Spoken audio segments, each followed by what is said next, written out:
আসসালামু আলাইকুম রহমতুল্লাহ। প্রিয় ভাইয়েরা, শুরু করতেছি। নতুন যেই সরকার এখন ঘোষণা হয়েছে, এই সরকার সম্পর্কে আমার কিছু মন্তব্য।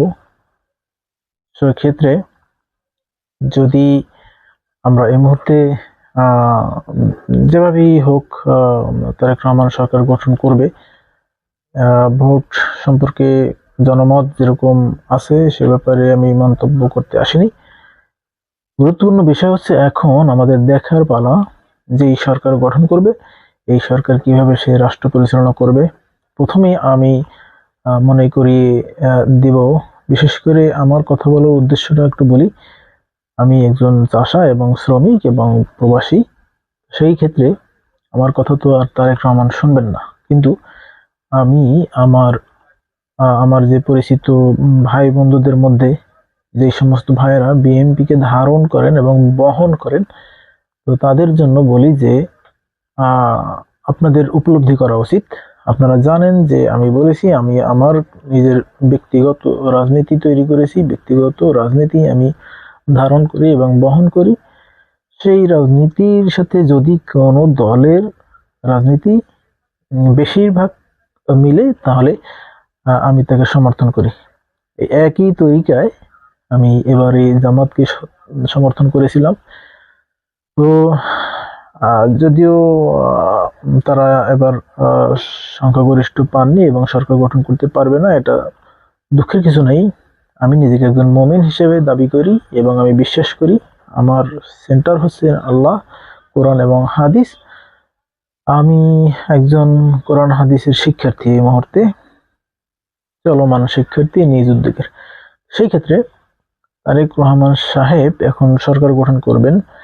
একজন সরকার গঠন করলে, যেহেতু আমি ওনাকে সমর্থন করছিলাম না, এখন উনি কি করবেন? উনি কি এই যে প্রায় সকল ভোটারদের মধ্যে প্রায় 47 না 42% ভোটাররা ওনাকে পছন্দ করেনি, বাকিরা ওনাকে পছন্দ করছে। এই জায়গাতে ওনার দায়িত্ব কি? এই ব্যাপারে একটু পরে ব্যাপক আলোচনা, সেটা পরবর্তী ভিডিওতে দিব।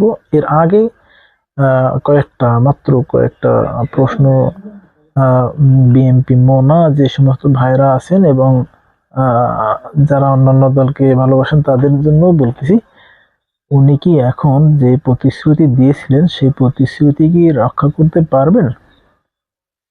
এক নাম্বার, আমার আকাঙ্ক্ষা থাকবে, আমার কাছে চাওয়া থাকবে যে উনি বলেছিলেন কোরআন সুন্নাহ অনুযায়ী বা মদিনা সনদে দেশ পরিচালনা করবেন। তো আমাদের এখন দেখার বিষয় যে ওনার মদিনা সনদটা কি। অতীতে বিএনপি এরকম মদিনা সনদ বা কি সেটা কি রক্ষা করেছিল, সেটা প্রমাণ বা ইতিহাস আমি ওরকম ভালো দেখিনি, এজন্য আমি এবার সমর্থন করিনি। তবে খালেদা জিয়ার প্রতি আমার যথাযথ শ্রদ্ধা আছে এবং আমি যতটুকু জেনেছি, এমনকি জিয়াউর রহমানের চাইতেও ম্যাডাম খালেদা জিয়া উনি অনেক ভালো ইসলাম মনা ছিলেন তুলনামূলকভাবে। শেখ হাসিনার চেয়ে অনেক ভালো ছিলেন ইসলামের প্রতি বা আলেম ওলামাদের প্রতি। হ্যাঁ, মুসলিম হিসেবে মুসলমানদের প্রতি একটা নমনীয়তা ওনার ছিল। সেই জায়গাটা এখন তারেক রহমান কিভাবে রক্ষা করবেন? তারেক রহমান আরো বেশি উৎসাহ দিয়েছেন জনগণকে, উনি মদিনা সনদ অনুযায়ী দেশ পরিচালনা করবেন, কোরআন সুন্নাহ অনুযায়ী দেশ পরিচালনা করবেন, এই ওয়াদাটা উনি করছেন। এটা নিয়ে কি হবে সেটা দেখার বিষয়। ওয়াদা রক্ষা করা প্রত্যেক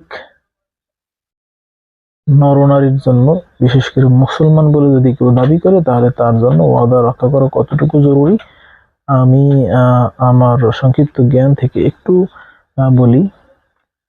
যেমন আমি যদি বলি, আপনার কোরআনের সূরা আল মাইদা একটা আয়াত বর্ণিত আছে।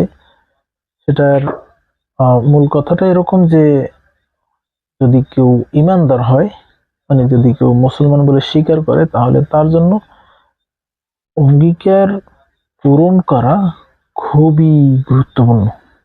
এই সূরায় মুমিনের প্রতি আল্লাহ তাআলা কঠোর নির্দেশ দিয়েছে অঙ্গীকার রক্ষা করার। এরপরে সূরা আল ইসরায়, এখানে আল্লাহ তাআলা খুব গভীরভাবে বা কড়া করে নির্দেশ দিয়েছেন যে অঙ্গীকার যদি কেউ পালন না করে তার একটা হিসাব নেবেন, এখানে এই সূরায়ও বলছেন। এরপরে সূরা আন নাহলে, এখানেও আল্লাহ তাআলা অঙ্গীকার পূর্ণ করার জন্য খুবই কঠোর নির্দেশ দিয়েছেন। আমি তিনটা সংগ্রহ করতে পারছি, হয়তো আরো আলেম ওলামা বিজ্ঞজন আরো কোরআনের আদেশ কোরআন থেকে উদাহরণ হিসেবে দিতে পারবেন। হাদিসে অনুরূপ বলা আছে, এরকম হাদিসে আছে যদি কেউ ওয়াদা রক্ষা না করে তাহলে সে মুনাফিকের মধ্যে পড়ে যায়। মুনাফিকের যে তিনটি লক্ষণ আছে সেখানে কিন্তু ওয়াদা রক্ষা করার একটা গুরুত্বপূর্ণ বিষয়।